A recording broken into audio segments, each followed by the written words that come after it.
Durante miles de años, las civilizaciones antiguas construyeron estructuras que todavía se niegan a tener sentido. Piedras masivas movidas sin máquinas. Ciudades enteras talladas en acantilados, desiertos y montañas con un nivel de planificación que no debería haber existido para su época.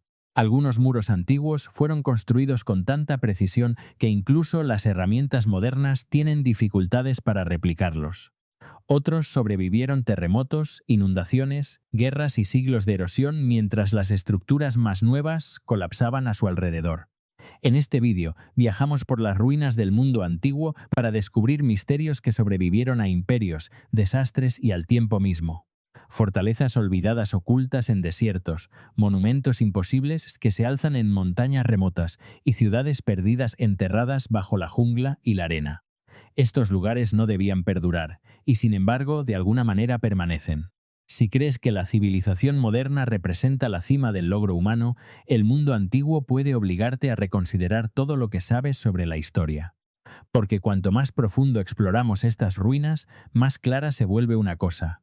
Los mayores misterios de la humanidad nunca fueron completamente enterrados.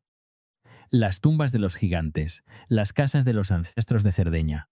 En la isla de Cerdeña, dispersas por colinas secas y valles vacíos, se alzan enormes tumbas de piedra construidas hace más de 3000 años. Son conocidas como las tumbas de los gigantes, masivas estructuras comunales creadas por la misteriosa civilización nurágica durante la Edad de Bronce. Algunas se extienden más de 30 de longitud, construidas con bloques de granito y basalto de varias toneladas. A primera vista parecen simples lugares de enterramiento. Pero cuanto más profundo las estudian los arqueólogos, más extrañas se vuelven. Muchas contienen sorprendentemente pocos restos humanos.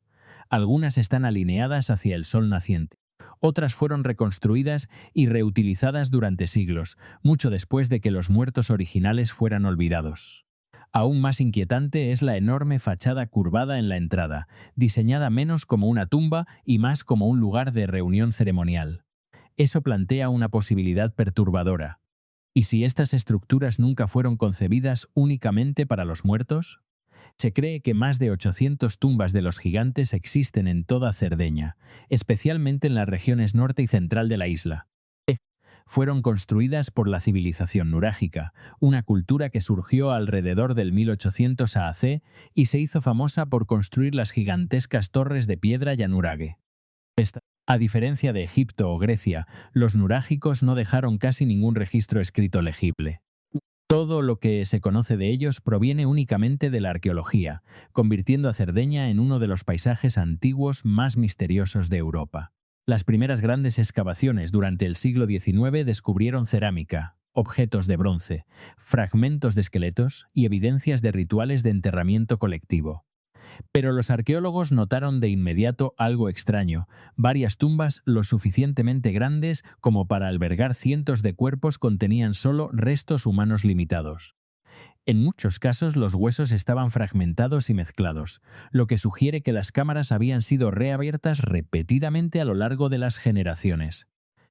Esto llevó a los investigadores a sospechar que las tumbas tenían un propósito simbólico o ceremonial mucho más allá del enterramiento ordinario. La característica más inusual es la gigantesca fachada curvada construida en la entrada de casi cada tumba de los gigantes. Los arqueólogos llaman a esta estructura exedra.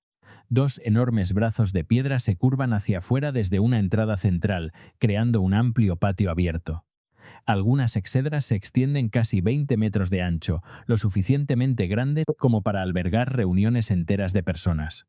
Este diseño es radicalmente diferente de la mayoría de las tumbas de la Edad de Bronce en Europa, que se centraban en sellar a los muertos bajo tierra. Las tumbas de los gigantes, en cambio, parecen diseñadas para el ritual público. Los estudios acústicos añadieron otra capa al misterio. Los investigadores descubrieron que las voces y los sonidos de baja frecuencia resuenan poderosamente alrededor de las fachadas de piedra curvadas.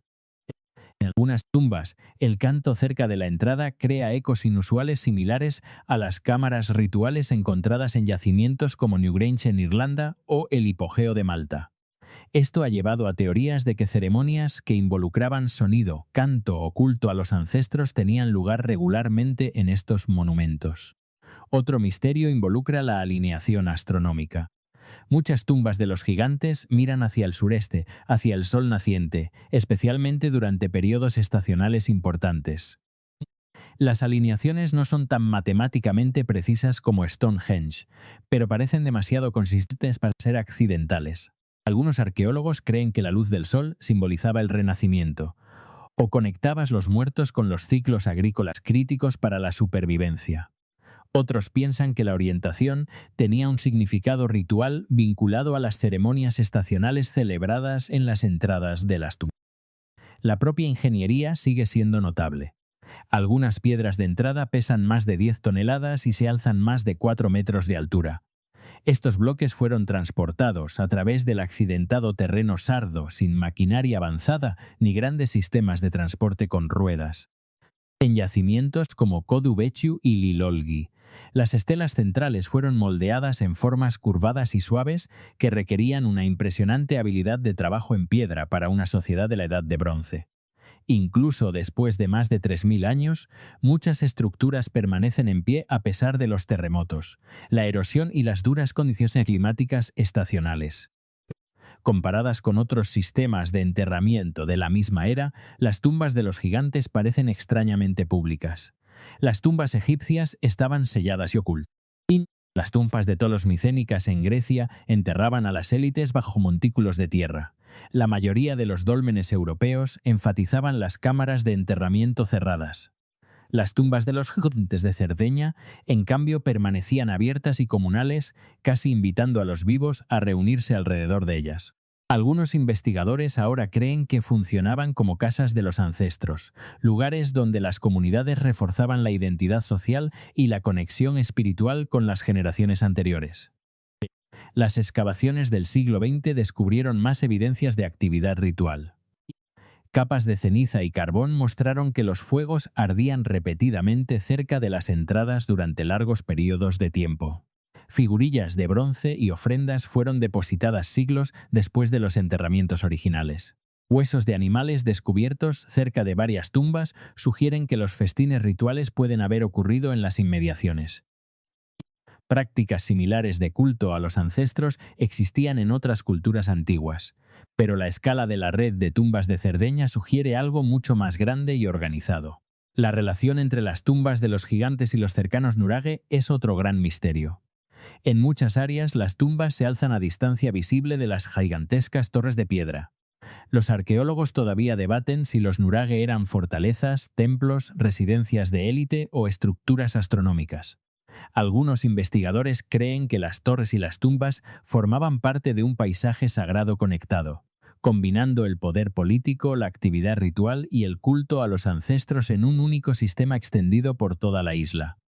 Una de las mayores preguntas sin respuesta es si estos monumentos fueron verdaderamente diseñados principalmente para el enterramiento.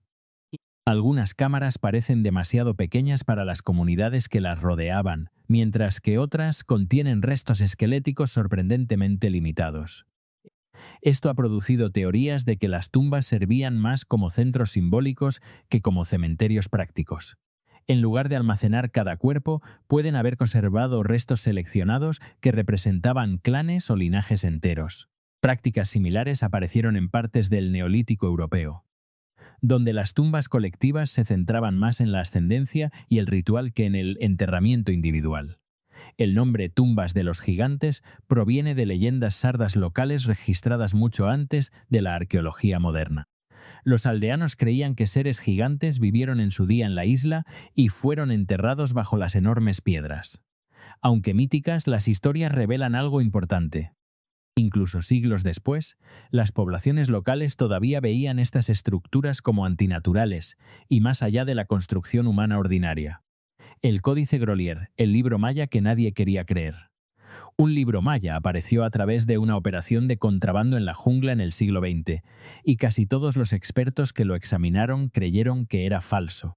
Los dibujos parecían demasiado toscos. Las páginas parecían inacabadas.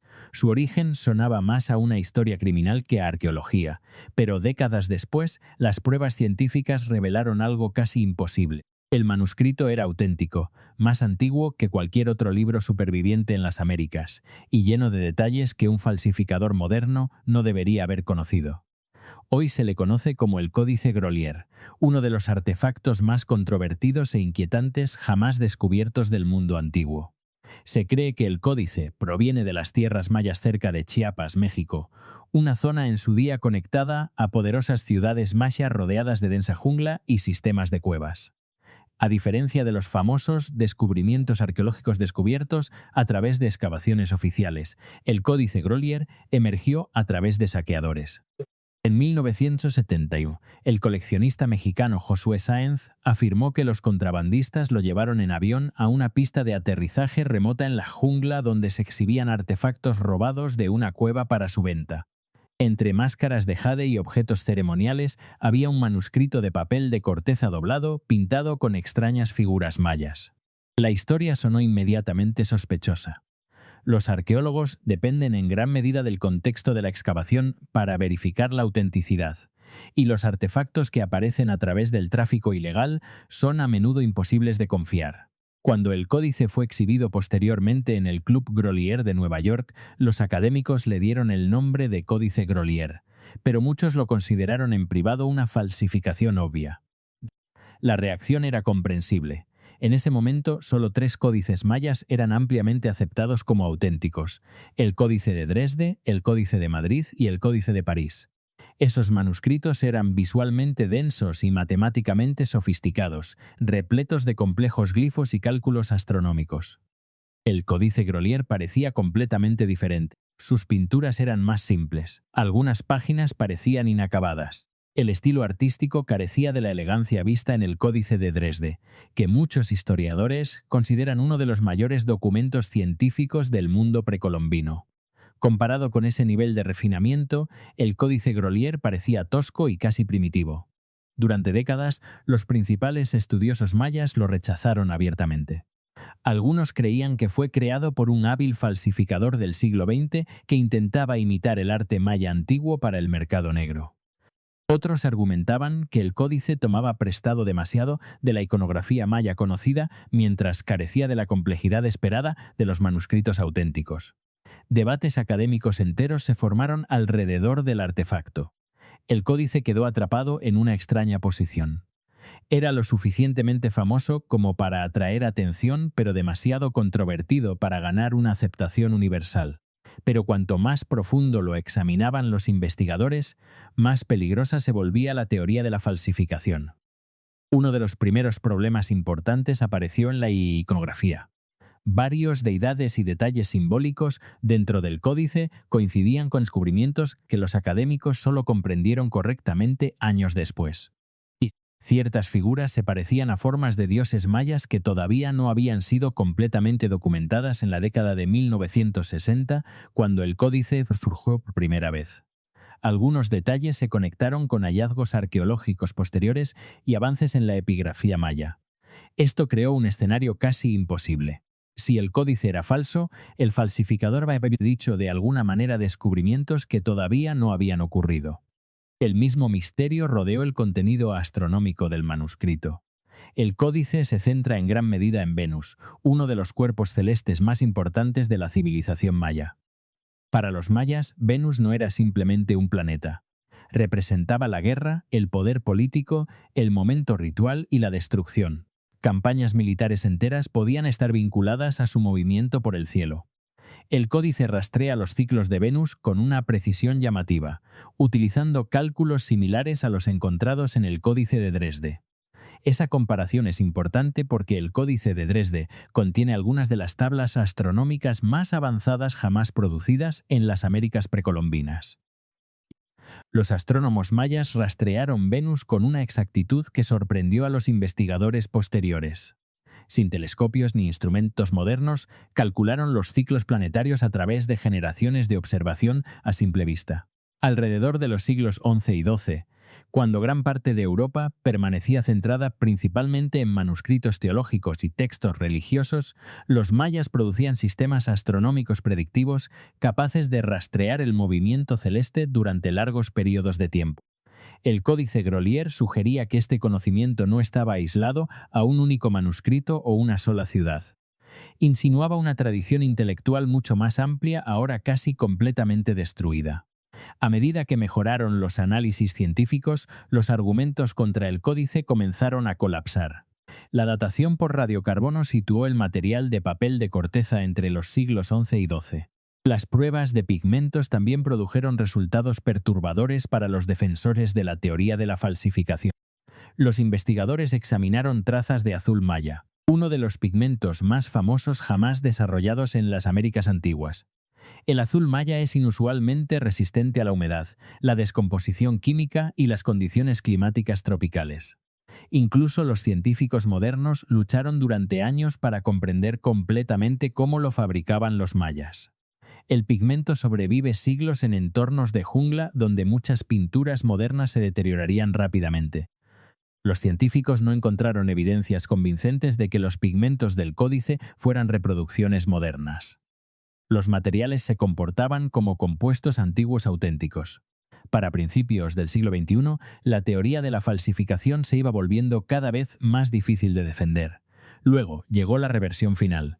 En 2018, un importante equipo de académicos concluyó que el códice era auténtico. Después de más de 50 años de controversia, el artefacto que muchos expertos en su día desestimaron como falso fue reconocido como el manuscrito superviviente más antiguo de las Américas.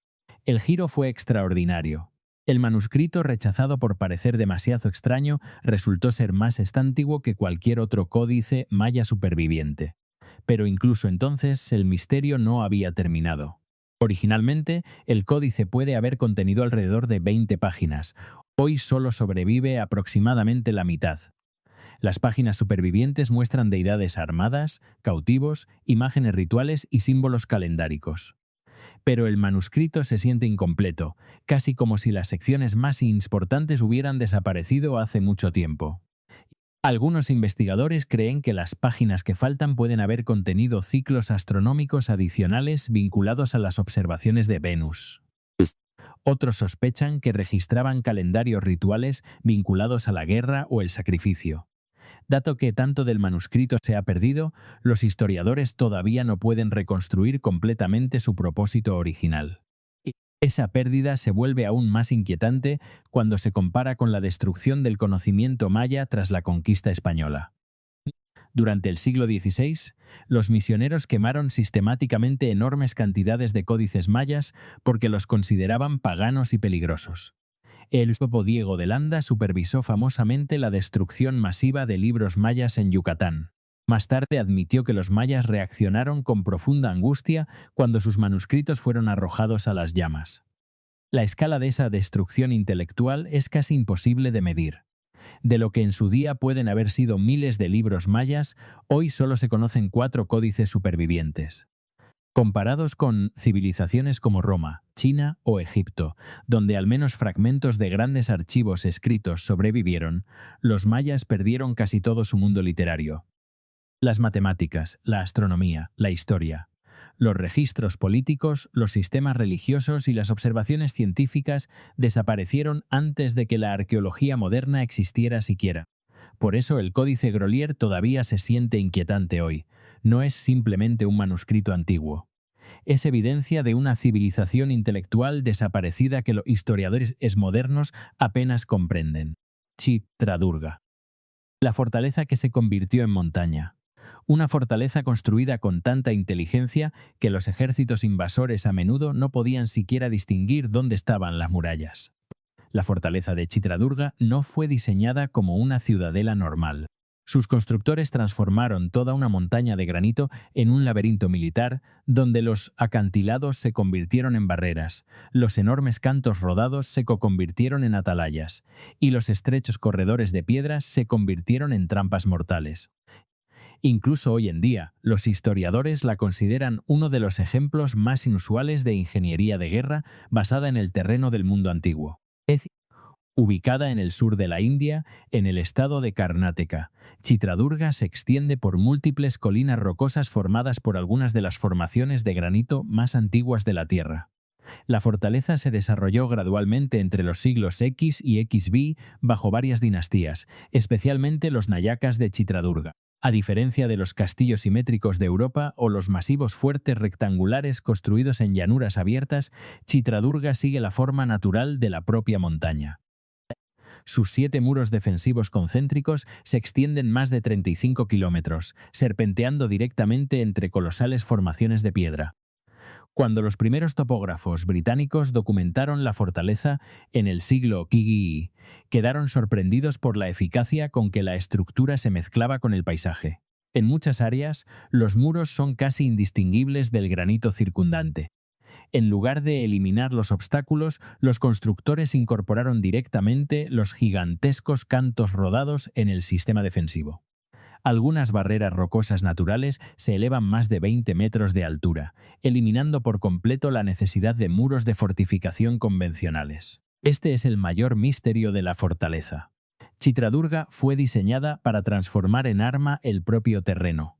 La mayoría de las fortalezas medievales dependían de la altura y la visibilidad. Chitradurga dependía de la confusión. Los soldados invasores que entraban en las defensas exteriores se encontraban con tortuosos pasajes entre masivas rocas, callejones sin salida expuestos a ataques desde arriba y estrechos corredores tan angostos que solo podían pasar 1 o 2 hombres a la vez. Los defensores ocultos entre el granito podían atacar a los enemigos que a menudo ni siquiera podían localizar de dónde provenían los ataques. Los historiadores militares a veces comparan el yacimiento con un gigantesco laberinto de piedra. Pero a diferencia de los laberintos ceremoniales, este fue diseñado específicamente para la guerra. Defensas basadas en el terreno similares existieron en bastiones de montaña como Machu Picchu o ciertos fuertes en colina en Rajastán, pero Chitradurga llevó el concepto mucho más lejos. En lugar de construir muros sobre la naturaleza, sus constructores fusionaron la arquitectura directamente con el caos geológico. El efecto de camuflaje fue extraordinario. Los muros de granito coinciden con las rocas circundantes tan estrechamente en textura y color que grandes porciones de la fortaleza desaparecen visualmente en las colinas. Algunos investigadores creen que esto puede representar uno de los ejemplos más tempranos a gran escala de arquitectura de camuflaje militar. Desde la distancia, los ejércitos enemigos podían tener dificultades para determinar dónde comenzaban siquiera las líneas defensivas reales. La fortaleza se hizo especialmente famosa durante las guerras contra Haider Ali y más tarde Tipu Sultán en el siglo XVI. Para este periodo, los cañones ya habían transformado la guerra en toda la India. Muchos fuertes tradicionales colapsaron bajo el bombardeo de artillería. Sin embargo, Chitradurga resistió repetidos asedios mucho más tiempo de lo esperado. Parte de la razón era su diseño defensivo fragmentado. En lugar de depender de un único muro central, la fortaleza distribuye las defensas a través de múltiples elevaciones y posiciones ocultas. Incluso si los atacantes capturaban una sección, los defensores más arriba en las colinas todavía podían golpear desde ubicaciones ocultas. La propia montaña seguía combatiendo mucho después de que cayeran los muros individuales. Pero el misterio más sorprendente dentro de Chitradurga puede ser el agua. La fortaleza se alza en una región seca con un calor brutal y largas sequías estacionales. Sin embargo, sobrevivió a prolongados asedios durante siglos. Los arqueólogos descubrieron una red avanzada de depósitos, sistemas de captación de agua de lluvia, tanques tallados en piedra y canales ocultos tallados directamente en las colinas de granito. Algunos depósitos recogían agua de lluvia a través de superficies de piedra cuidadosamente inclinadas que guiaban el agua cuesta abajo hacia cámaras de almacenamiento protegidas. Varios de estos sistemas todavía funcionan hoy en día.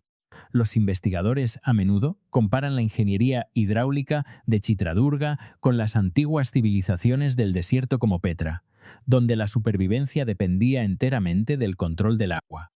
Pero Chitradurga adaptó la ingeniería del agua específicamente para la resistencia militar.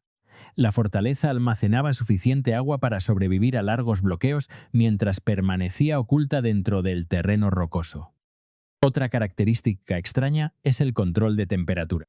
Ciertos corredores y cámaras interiores permanecen notablemente más fríos que el entorno exterior, incluso durante el calor extremo. Los ingenieros que estudian el yacimiento creen que los estrechos pasajes de granito canalizan naturalmente el flujo de aire a través de las diferencias de presión entre elevaciones, creando efectos de enfriamiento pasivo siglos antes de que existieran los sistemas de ventilación modernos. Combinado con áreas de almacenamiento subterráneo y superficies de piedras sombreadas, la fortaleza creó microclimas capaces de preservar los suministros mucho más tiempo de lo esperado. Las excavaciones arqueológicas a lo largo del siglo XX descubrieron puertas ocultas, armeros, graneros, puntos de vigilancia y rutas defensivas posicionadas con una notable conciencia táctica. Los investigadores también descubrieron evidencias de que la fortaleza evolucionó continuamente durante siglos. Las defensas anteriores construidas para arqueros y combate cuerpo a cuerpo fueron modificadas más tarde para resistir la guerra con pólvora. Pocas fortalezas antiguas muestran tan claramente tal adaptación militar a largo plazo.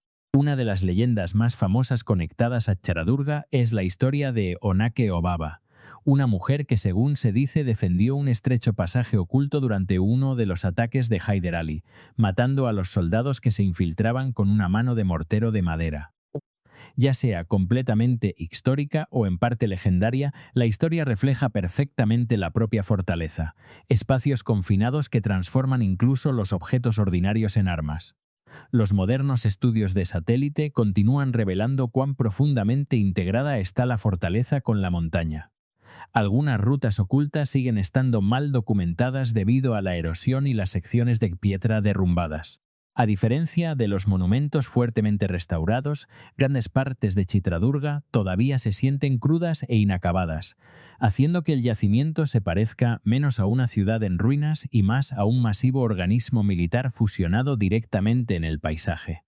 Mesainak, la ciudad industrial bajo los Budas. Bajo las montañas de Afganistán yace una ciudad enterrada que no debería existir en la forma en que los arqueólogos la encontraron. Mesainak no era simplemente un complejo de templos budistas, era un masivo centro industrial construido directamente sobre uno de los mayores depósitos de cobre de la Tierra. Ocultos bajo tierra había gigantescas estatuas de Buda, monasterios, muros defensivos, túneles mineros, hornos y evidencias de producción de cobre a gran escala que operaba hace casi 2000 años.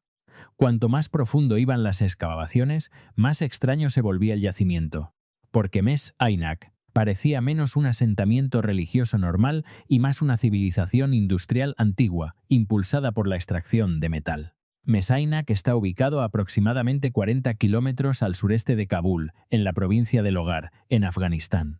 La región hoy es seca, rocosa y difícil de sobrevivir, lo que hace que la escala antigua de actividad sea aún más difícil de explicar. El nombre Mesainak significa aproximadamente pequeña fuente de cobre, una pista de que la gente entendía el valor de esta montaña mucho antes de que la geología moderna lo confirmara. Hoy en día, la reserva de cobre bajo el yacimiento se estima en millones de toneladas de mineral que vale miles de millones de dólares. Aunque las ruinas locales eran conocidas por generaciones, la verdadera importancia del yacimiento solo emergió durante las prospecciones geológicas soviéticas en la década de 1970. Los equipos soviéticos que buscaban depósitos minerales descubrieron trazas de antiguas estructuras en las montañas. Las excavaciones arqueológicas a gran escala comenzaron décadas después y rápidamente transformaron Mesainak en uno de los descubrimientos más importantes de Asia Central. Los arqueólogos descubrieron enormes monasterios budistas, cámaras de meditación, atalayas, caminos, talleres y cientos de estatuas. Algunas figuras de Buda todavía contienen trazas de pintura roja, azul y dorada después de siglos bajo tierra. Monedas, manuscritos, cerámica, joyas y objetos de madera tallada revelaron que Mesainak había estado en su día conectada a las principales rutas comerciales de la Ruta de la Seda que unían India, Persia y Asia Central. Pero los descubrimientos más importantes estaban ocultos bajo los propios templos. Las excavaciones revelaron masivos montones de escoria, restos de hornos, pozos de minas y áreas de procesamiento industrial conectadas directamente a las montañas. Los trabajadores antiguos claramente extraían y fundían cobre a una escala mucho mayor de la esperada para la región. Aquí es donde comienza el mayor misterio de Mesainak. La fundición de cobre requiere temperaturas superiores a los 1000 degrees Celsius. Mantener ese nivel de producción en el mundo antiguo exigía enormes cantidades de carbón vegetal, trabajo organizado, sistemas de transporte y redes de suministro estables. Sin embargo, Mesa Aynak se asienta en un entorno montañoso duro con vegetación limitada y terreno difícil. Incluso la logística moderna en la región es un desafío. Los investigadores todavía no comprenden completamente cómo los trabajadores antiguos sostuvieron una operación industrial tan grande durante siglos. Algunos historiadores comparan Mesa Aynak con los principales centros mineros romanos como Río Tinto en España debido a su escala industrial. Pero a diferencia de los yacimientos mineros romanos, Mesa Aynak combinó metalurgia a gran escala con gigantesca infraestructura religiosa budista en la misma ubicación. Esa combinación es extremadamente inusual. La mayoría de los monasterios budistas dependían de donaciones comerciales o apoyo real. Mesa Aynak parece haber sido económicamente impulsada por la minería misma. Muchos arqueólogos creen que la industria del cobre financió la construcción de monasterios, estatuas y estructuras defensivas en todo el complejo. Otros van más lejos y sugieren que las instituciones religiosas pueden haber supervisado directamente las operaciones mineras, convirtiendo a Mesa Aynak en una ciudad donde la religión y la industria funcionaban juntas como un único sistema. El estilo artístico encontrado en el yacimiento hace la ciudad aún más extraña. Varias estatuas muestran fuertes influencias greco-budistas vinculadas a la civilización Gandhara. Algunas figuras de Buda se parecen a las esculturas griegas clásicas introducidas en Asia Central tras las campañas de Alejandro Magno.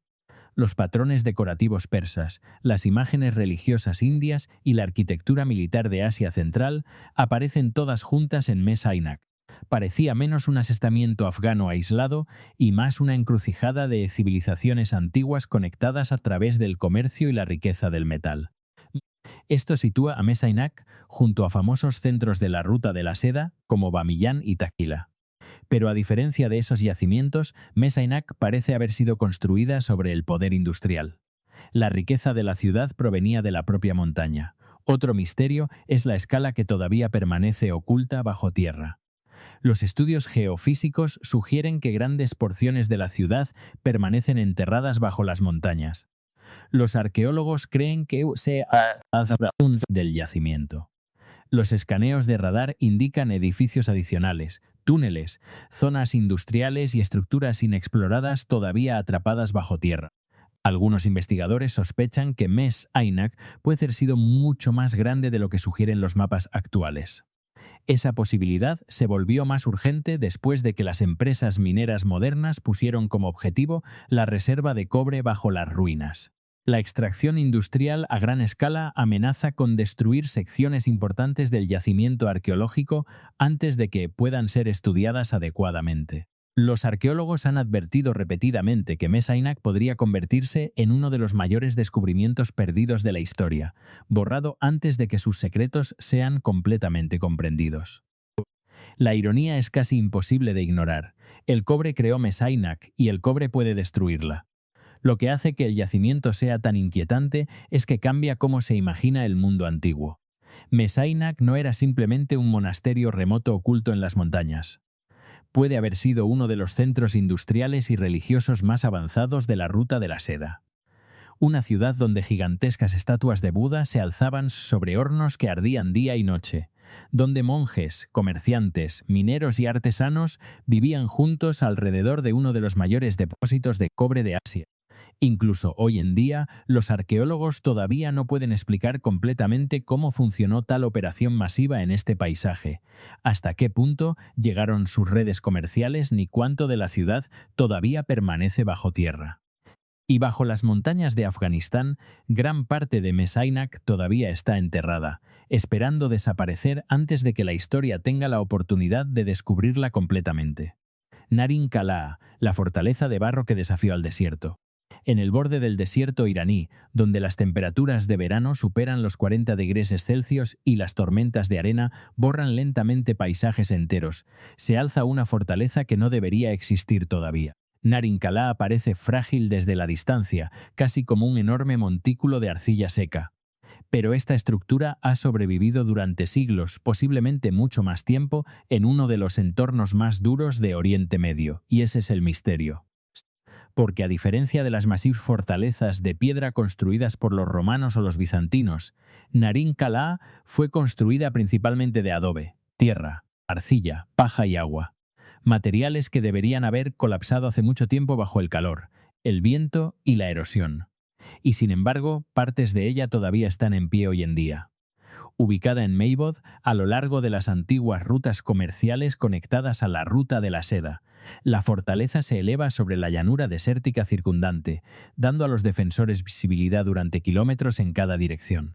La ubicación en sí misma era estratégicamente perfecta. Cualquier caravana o ejército que se aproximara podía ser detectado mucho antes de llegar a la ciudad. Pero lo que hace que el yacimiento sea extraño no es solo dónde fue construido, sino cuán avanzado parece en comparación con los materiales utilizados para construirlo. Incluso en ruinas, Narin Qal'a revela múltiples muros defensivos, torres elevadas, cámaras de almacenamiento, estrechos corredores militares y niveles internos apilados que se asemejan casi a una ciudad vertical. Algunos investigadores creen que partes de la fortaleza datan del Imperio Sasánida, entre los siglos III y VII y II C, mientras que otros sospechan que las capas más profundas pueden ser aún más antiguas. El problema es que la arquitectura de adobe es extremadamente difícil de fechar con precisión. A diferencia de las estructuras de piedra donde las fases de construcción permanecen visibles, las reparaciones en Narin Qal'a se mezclan casi perfectamente con las secciones más antiguas. A lo largo de los siglos, la reconstrucción y el colapso se fusionaron en una única estructura masiva, haciendo de su verdadera antigüedad uno de los mayores misterios de la fortaleza. Los estudios arqueológicos del siglo XX revelaron que Narin Qal'a era más que una fortaleza militar. En su interior había evidencias de instalaciones de almacenamiento, espacios de vida y secciones administrativas. Esto sugería que el complejo puede haber funcionado como una ciudad del desierto fortificada capaz de sobrevivir a largos asedios y proteger los recursos comerciales. En una región donde el agua y los alimentos determinan la supervivencia, controlar el almacenamiento y las rutas comerciales era tan importante como el poder militar. Pero el mayor misterio rodea los propios muros de la fortaleza. Los ingenieros que estudian las secciones supervivientes notaron que la composición del ladrillo de barro era inusualmente duradera. Las estructuras de adobes tradicionales se erosionan rápidamente sin un mantenimiento constante, especialmente en climas duros. Sin embargo, muchos muros de Narin Qal'a resistieron la erosión durante siglos. Los investigadores creen que los constructores equilibraron cuidadosamente el contenido de arcilla, arena, paja y minerales para crear ladrillos más resistentes, pero la fórmula exacta sigue siendo incierta. Esto ha generado comparaciones con otros misterios de ingeniería antigua. El hormigón romano sobrevivió 2000 años de exposición al agua del mar debido a reacciones volcánicas que la ciencia moderna solo comprendió recientemente. En Perú, los muros de piedra inca permanecen resistentes a los terremotos sin mortero. En Narin Qal'a, el misterio es diferente. De alguna manera, los constructores antiguos crearon una fortaleza del desierto a partir de materiales a base de tierra capaces de sobrevivir al calor extremo, la erosión por viento y la presión estructural durante enormes periodos de tiempo. La fortaleza también muestra una ingeniería climática avanzada. Los gruesos muros aislaban las cámaras interiores del calor exterior, mientras que los estrechos corredores controlaban el flujo de aire de forma natural. Algunas secciones interiores permanecen notablemente más frescas incluso hoy en día.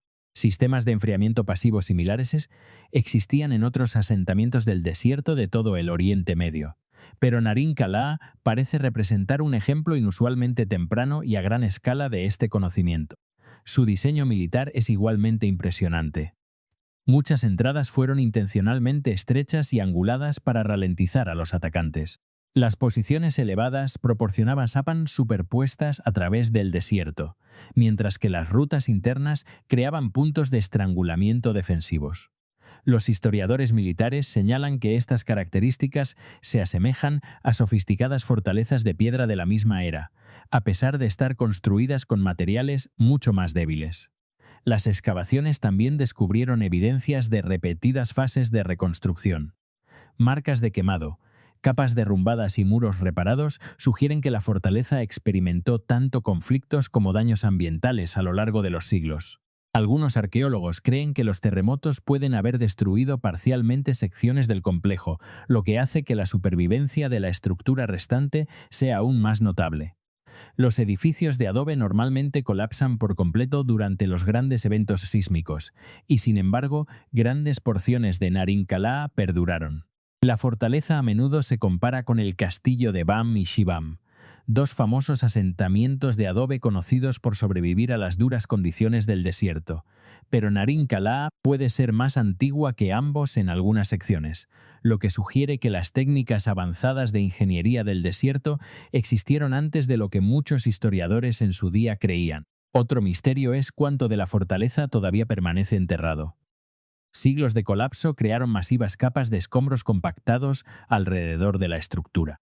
Los estudios remotos sugieren que cámaras ocultas y secciones inferiores pueden existir todavía bajo las ruinas visibles. Algunos investigadores creen que la fortaleza actual puede representar solo una fracción del complejo original. Lo que hace que Narin Qalaa sea tan fascinante es que desafía los supuestos modernos sobre la durabilidad y la tecnología. Hoy en día, el hormigón y el acero se consideran símbolos de fortaleza. Y sin embargo, muchos edificios modernos comienzan a deteriorarse en décadas. Narin Qalaa, construida principalmente de tierra compactada, sobrevivió siglos en un entorno diseñado para destruir la arquitectura. Y ese puede ser el mayor misterio de la fortaleza, no un tesoro escondido, no túneles ocultos, sino conocimiento de ingeniería olvidado. Los constructores antiguos del desierto iraní comprendieron también el aislamiento, el flujo de aire, la composición de materiales y la arquitectura Shiva, que crearon una fortaleza de adobe capaz de sobrevivir a los propios imperios. La Rock Fante de Islandia, cuando la naturaleza imita al arte. Frente a la costa sur de Islandia, una enorme cabeza de piedra parece surgir directamente del océano Atlántico. Desde el agua parece casi idéntica a un elefante bebiendo del mar. La frente curvada, la larga trompa, la cuenca ocular hueca, incluso la textura arrugada que recuerda a la piel mojada son todas inquietantemente precisas. Si esta formación existiera cerca de una civilización antigua, mucha gente probablemente creería que era un monumento colosal tallado por seres humanos. Pero nadie la construyó.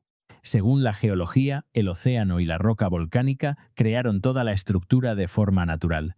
Eso es lo que hace que la roca elefante sea tan inquietante, parece menos erosión y más diseño deliberado. La roca elefante está ubicada en la isla volcánica de Heimaey, en el archipiélago islandés de Vestmannaeyjar. La región se asienta directamente sobre la dorsal mesoatlántica, donde las placas tectónicas se separan lentamente bajo el océano. Islandia es uno de los lugares geológicamente más activos de la Tierra, constantemente moldeado por erupciones volcánicas, terremotos y violentas tormentas atlánticas. Los acantilados alrededor de Heimaey están formados principalmente por basalto, una roca volcánica oscura creada cuando la lava se enfría rápidamente. Miles de años de erosión oceánica esculpieron estos acantilados en formas inusuales, pero ninguna se hizo tan famosa como la roca elefante. Los pescadores locales conocían la formación desde generaciones, pero se hizo famosa internacionalmente después de que la fotografía aérea y el material de drones se extendieran en línea. Desde el aire o desde el océano, el parecido se vuelve mucho más fuerte que desde tierra. A diferencia de los descubrimientos arqueológicos que involucran ruinas o artefactos enterrados, la roca elefante atrajo atención debido a la percepción. La gente la comparó inmediatamente con estatuas gigantescas, monumentos antiguos y civilizaciones perdidas. Aunque era completamente natural, los científicos estudiaron principalmente la formación como un ejemplo de erosión volcánica. Mientras el público se centraba en una pregunta: ¿cómo podría la naturaleza crear accidentalmente algo que parece diseñado? El mayor misterio que rodea a la roca elefante no es la edad geológica ni la historia oculta. Es la precisión visual. La mayoría de las formaciones naturales solo se parecen vagamente a rostros o animales. La roca elefante va mucho más lejos. Casi todos los rasgos principales coinciden correctamente con la anatomía del elefante. La frente se curva naturalmente hacia la trompa. El ojo está en la posición correcta. Incluso las proporciones se sienten realistas. Este efecto está vinculado a la parestesia, el fenómeno psicológico por el que el cerebro reconoce formas familiares en objetos aleatorios. Los seres humanos detectan naturalmente rostros y formas vivientes muy rápidamente. Pero la roca elefante lleva este efecto a un nivel inusual porque el parecido es demasiado completo para ignorarlo. Muchos visitantes describen la misma reacción, incluso después de saber que es natural, todavía parece artificial. El detalle más perturbador es la propia superficie. El basalto parece arrugado como la piel del elefante. Normalmente el basalto forma estructuras geométricas como columnas o muros volcánicos lisos. Aquí la superficie de la roca parece plegada y orgánica. La exposición constante al agua salada, las temperaturas heladas y las olas atlánticas fracturó lentamente la piedra a lo largo de los siglos, creando patrones rugosos que se parecen a los pliegues de la piel. Esta es una razón por la que la ilusión se siente tan convincente. Sin la textura, solo se parecería a un contorno. La piel le da la apariencia de una criatura viva convertida en piedra. Los geólogos comparan partes de este proceso con la erosión Tafoni, donde la humedad y la sal degradan gradualmente las superficies de roca en patrones inusuales. Pero incluso entre las famosas formaciones de erosión de todo el mundo, la roca elefante sigue siendo visualmente única. La formación probablemente comenzó como un acantilado de basalto volcánico creado por antiguas coladas de lava. Con el tiempo, las capas de roca más débiles fueron desviadas por el océano mientras las secciones más densas sobrevivieron. El océano Atlántico alrededor de Islandia es extremadamente violento. Las tormentas invernales generan enormes fuerzas de olas capaces de romper la roca lentamente a lo largo de los siglos. En efecto, el océano actuó como un escultor, eliminando material pieza a pieza hasta que el acantilado restante se parecía accidentalmente a un elefante. Esa idea es lo que hace que la formación sea tan fascinante. La naturaleza produjo algo que parece diseñado de forma inteligente sin que hubiera ninguna inteligencia involucrada en absoluto. La roca elefante a menudo se compara con formaciones como el Viejo de la Montaña o la Esfinge de Busbecq, ambas famosas por parecerse a esculturas artificiales. Pero la mayoría de esas formaciones solo se parecen a rostros desde ángulos específicos. La roca elefante es diferente porque combina forma, anatomía y textura simultáneamente. Esa combinación la hace sentir mucho más realista. Algunos espectadores incluso la comparan con gigantescas estatuas de animales talladas por civilizaciones antiguas en India o Mesoamérica. La diferencia es la escala del esfuerzo. Los monumentos antiguos requerían miles de trabajadores y técnicas avanzadas de estallado de piedra. La roca elefante se formó completamente a través de la actividad volcánica y la erosión. Islandia tiene una larga tradición de mitos que involucran trolls y gigantescas criaturas transformadas en piedra. En todo el país, muchos acantilados y pilares marinos están vinculados a leyendas sobre seres vivos congelados por la luz del sol. Aunque la roca elefante en sí misma no formaba parte históricamente de una leyenda antigua importante, encaja perfectamente en el paisaje folclórico de Islandia. Los acantilados aislados, la roca volcánica negra y la bruma fría del océano hacen que la formación se sienta antigua y antinatural. Incluso sin mitología adjunta, esta atmósfera es una razón importante por la que la formación se hizo tan popular en línea. No solo parece un elefante, parece los restos de algo enorme de otra era. Los seres humanos instintivamente asocian el diseño reconocible con la inteligencia. Cuando vemos simetría, anatomía o proporciones similares a las de los seres vivos, el cerebro asume que alguien las creó intencionalmente. La roca elefante desafía ese supuesto. Demuestra que los procesos geológicos completamente naturales pueden crear accidentalmente formas que parecen casi diseñadas. Por eso la formación se siente más misteriosa que muchas ruinas reales. Se suponía que los monumentos antiguos eran diseñados por seres humanos. La roca elefante no se suponía que debía parecer diseñada en absoluto. La roca elefanta de Islandia no contiene cámaras ocultas, inscripciones ni tecnología perdida. Sin embargo, sigue siendo una de las formaciones naturales más inquietantes del mundo porque difumina la frontera entre la geología y la escultura. En otra ubicación, la gente podría haber creído que era evidencia de gigantes o civilizaciones olvidadas. En cambio, los científicos la explican como basalto volcánico moldeado por miles de años de erosión atlántica. Pero incluso con esa explicación, la formación todavía parece imposible. En una remota costa islandesa, la naturaleza creó algo que parece menos un acantilado y más un colosal monumento antiguo que se eleva silenciosamente del mar. La cultura Malta Bureti, los ancestros olvidados de Siberia. Hace 24.000 años, mientras la mayor parte del planeta estaba atrapada en la edad del hielo, surgió en Siberia una cultura que no debería haber existido. En temperaturas que podían caer por debajo de los 40 degrees Celsius bajo cero, las personas que vivían cerca del río Angara, al oeste del lago Baikal, tallaron detalladas estatuas de marfil de mamut, construyeron refugios con huesos de animales gigantes y dejaron atrás un ADN que más tarde obligaría a los científicos a reescribir la historia de la migración humana. Se les conoce hoy como la cultura Malta Bureti. Al principio, los arqueólogos creyeron que estaban mirando otra primitiva sociedad de cazadores que sobrevivía en la estepa mamut helada. Pero cuanto más profundo avanzaban las excavaciones, más extraño se volvía el misterio. Los primeros grandes descubrimientos comenzaron en la década de 1920, cuando el arqueólogo ruso Mikhail Gerasimov excavó el yacimiento de Malta en el sur de Siberia. En lugar de simples herramientas de piedra dispersas por campamentos temporales, los arqueólogos descubrieron sofisticadas tallas de marfil, adornos decorados, herramientas de hueso avanzadas y rastros de viviendas organizadas. Algunos de los descubrimientos más impactantes fueron estructuras semisubterráneas reforzadas con huesos de mamut y cubiertas con pieles de animales. Estructuras similares habían sido encontradas anteriormente principalmente en Europa del Este, en yacimientos como Meskhirich y Kostenki. Pero encontrarlas tan al este planteó inmediatamente preguntas sobre posibles conexiones entre poblaciones distantes de la Edad del Hielo. La ingeniería en sí misma era extraordinaria para una cultura tan antigua. Los colmillos de mamut podían pesar más de 100 kilogramos, mientras que los esqueletos completos alcanzaban varias toneladas. Transportar y disponer estos materiales requería una planificación y coordinación mucho más allá de lo que los investigadores imaginaban una vez para las pequeñas sociedades de cazadores-recolectores.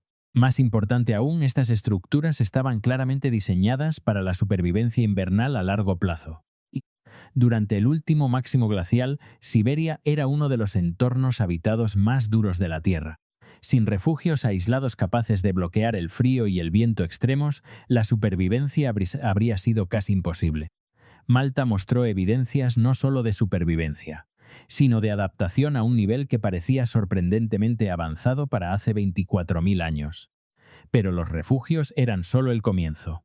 Los descubrimientos que verdaderamente impactaron a los arqueólogos fueron las figurillas de marfil talladas enterradas bajo el suelo congelado. Algunas representaban formas humanas con ropa detallada, rasgos faciales tallados y patrones geométricos. Otras se parecían a pájaros u objetos rituales simbólicos. La artesanía era tan refinada que muchos investigadores las compararon inicialmente con las famosas figurinas de Venus de la Europa de la Edad del Hielo, particularmente las de los yacimientos gravetianos como Dolní Stonice y Willendorf. Esa comparación creó un problema importante. Antes de Malta, los arqueólogos veían en gran medida la Europa de la Edad del Hielo y Siberia como mundos culturalmente separados. Sin embargo, las similitudes entre su arte eran imposibles de ignorar. ¿Cómo podían poblaciones separadas por miles de kilómetros producir tradiciones artísticas casi idénticas durante el Paleolítico Superior? Algunos investigadores propusieron que Eurasia durante la Edad del Hielo estaba mucho más conectada de lo que se creía anteriormente, con grupos que se desplazaban enormes distancias a través de la estepa mamut. Otros argumentaron que estas similitudes apuntaban hacia una cultura ancestral más antigua que se extendió por Eurasia mucho antes de que comenzara la historia registrada. Cualquiera que fuera la explicación, Malta obligó a los arqueólogos a abandonar la imagen más antigua de las tribus prehistóricas aisladas que vivían en total separación unas de otras. El misterio se profundizó aún más décadas después, cuando la genética moderna entró en la historia. En 2013, los científicos secuenciaron el ADN de los restos de un joven enterrado en el yacimiento hace aproximadamente 24.000 años. Conocido en la literatura científica como Omea 1, el niño se convirtió en uno de los descubrimientos humanos antiguos más importantes jamás analizados. Los investigadores esperaban que el genoma se pareciera a las poblaciones del este asiático debido a la ubicación del yacimiento en Siberia. En cambio, los resultados dejaron atónito al mundo científico. El ADN del niño mostró fuertes vínculos genéticos con los euroasiáticos occidentales y aún más inesperadamente con los nativos americanos. El descubrimiento creó una categoría ancestral completamente nueva, ahora conocida como los antiguos norteurasios. Antes de esto, la teoría estándar sugería que los nativos americanos descendían casi en su totalidad de poblaciones del este asiático que cruzaron el puente terrestre de Bering hacia América del Norte. Pero el genoma de Malta demostró que la ascendencia de los nativos americanos también llevaba un importante componente norte-eurasio antiguo. En términos simples, parte de la ascendencia de los pueblos indígenas de las Américas puede remontarse a una población siberiana de la Edad del Hielo conectada a Malta. Este descubrimiento cambió completamente los modelos de migración para el poblamiento de las Américas. También creó nuevos misterios. ¿De dónde vinieron originalmente los antiguos norteurasios? ¿Hasta dónde se extendieron sus poblaciones por Eurasia? ¿Y cómo podría una cultura que vivía en la Siberia helada dejar huellas genéticas en continentes enteros mientras desaparecía casi completamente desde el punto de vista arqueológico? Muy pocos descubrimientos en arqueología han forzado una reescritura tan dramática de la historia humana. Comparada con otras culturas de la Edad del Hielo, Malta ocupa una posición extraña. Como la cultura gravetiana de Europa produjo arte figurativo y tallas de marfil muy sofisticados. Como la cultura de Kostenki la se adaptó a los brutales entornos glaciales utilizando tecnologías de caza avanzadas. Y genéticamente puede representar uno de los vínculos conocidos más cercanos con las poblaciones que más tarde contribuyeron con ascendencia a los nativos americanos mucho antes de la aparición de la cultura Clovis. Muy pocas culturas prehistóricas conectan Europa, Siberia y las Américas simultáneamente. Malta es los únicos ejemplos conocidos. Skull Rock, el cráneo que el desierto esculpió solo. Un cráneo humano aparece en medio del desierto de Mojave, no tallado por ninguna civilización, no colocado allí como monumento. Y sin embargo, desde el ángulo correcto, el parecido es perturbador. Dos cuencas oculares huecas miran a través de un interminable campo de piedra y polvo, como si algo antiguo hubiera emergido desde debajo del propio desierto. Hoy, esta formación es conocida como Skull Rock. Los geólogos la clasifican como una formación natural de granito moldeada por la erosión durante millones de años. Pero esa explicación no elimina el misterio, porque Skull Rock no simplemente parece inusual, parece intencional. Y en un paisaje lleno de geología prehistórica, movimiento humano antiguo y monumentos sagrados del desierto, Skull Rock se siente menos como una formación de roca aleatoria y más como un monumento que la naturaleza creó por accidente. Skull Rock se encuentra dentro del Parque Nacional Joshua Tree, donde el desierto de Mojave y el desierto de Colorado se encuentran. La región está dominada por masivos cantos rodados de granito formados hace aproximadamente 85 a 100 millones de años, cuando el magma fundido se enfrió bajo la superficie de la Tierra. Durante inmensos periodos de tiempo, la erosión despojó el material más blando y expuso las redondeadas formaciones rocosas visibles hoy en día. El entorno aquí es extremadamente duro. Las temperaturas pueden cambiar dramáticamente entre el día y la noche, haciendo que el granito se expanda y contraiga repetidamente.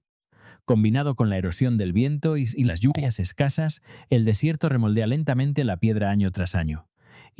A diferencia de las ciudades enterradas o los templos olvidados, Skull Rock nunca fue verdaderamente descubierta. Los pueblos indígenas conocían este desierto durante miles de años antes de que existiera el turismo moderno. Pero durante el siglo XX, a medida que los caminos cruzaron la región y Joshua Tree se volvió más accesible, Skull Rock ganó atención mundial debido a un detalle inquietante. Se parece a un gigantesco cráneo humano casi perfectamente. Muchos visitantes asumen que la roca fue tallada intencionalmente. En realidad, los geólogos creen que las cuencas oculares huecas se formaron cuando el agua de lluvia se acumuló dentro de secciones más débiles del granito y lentamente erosionó la piedra durante periodos de tiempo extremadamente largos. Pero eso crea el verdadero misterio. La erosión natural existe en desiertos de toda la Tierra. Sin embargo, las formaciones que se asemejan a estructuras biológicas con este nivel de claridad son extremadamente raras. Este es el núcleo del misterio que rodea a Skull Rock. Los científicos llaman al fenómeno parestesia, la tendencia del cerebro a reconocer rostros y patrones incluso donde ninguno existe realmente. Los humanos ven rostros en nubes, montañas, sombras y formaciones de piedra, pero Skull Rock se siente diferente porque las proporciones son perturbadoramente precisas. Las cavidades oculares, la abertura nasal y la forma general se parecen tanto a un cráneo humano que parece diseñado en lugar de accidental. En las civilizaciones antiguas, las formaciones como esta eran a menudo tratadas como sagradas o sobrenaturales. Los masivos rostros de piedra aparecen repetidamente a lo largo de la historia, porque los seres humanos instintivamente asocian los rostros tallados en piedra con el poder y la permanencia. La diferencia es que Skull Rock nunca fue tallada en absoluto.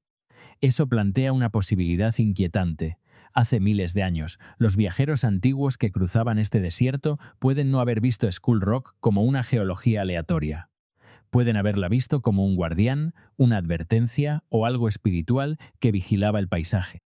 Aunque la propia Skull Rock nunca fue tallada ni habitada, la región circundante contiene evidencias de antigua actividad nativa americana que data de miles de años.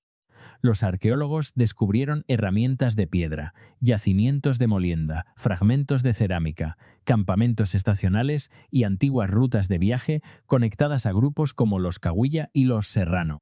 Algunas evidencias sugieren que los seres humanos se desplazaron por esta región durante al menos 8.000 a 10.000 años. En un entorno desértico donde la navegación era difícil y la supervivencia dependía de localizar fuentes de agua, las formaciones rocosas inusuales se convirtieron en importantes hitos. Patrones similares aparecen en todo el mundo antiguo. En el desierto del Sáhara, las formaciones de piedra aisladas guiaban las rutas comerciales a enormes distancias.